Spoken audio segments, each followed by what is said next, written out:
وَمَن يَفْعَلْ ذَلِكَ عُدْوَانًا وَظُلْمًا فَسَوْفَ نُصْلِيهِ نَارًا۔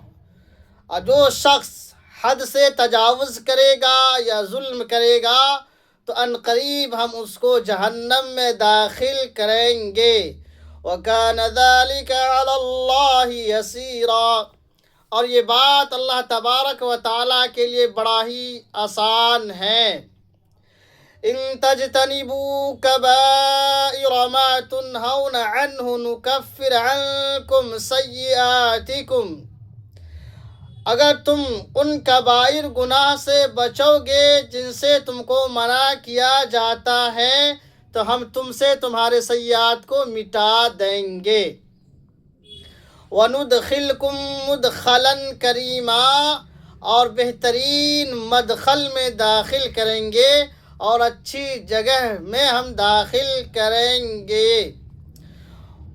وَلَا تَتَمَنَّوْا مَا فَضَّلَ اللَّهُ بِهِ بَعْضَكُمْ عَلَى بَعْضٍ، اور اس کی تمنا مت کرو جس کی وجہ سے اللہ تبارک و تعالیٰ نے تم میں سے بعض کو بعض پر فضیلت بخشی ہے۔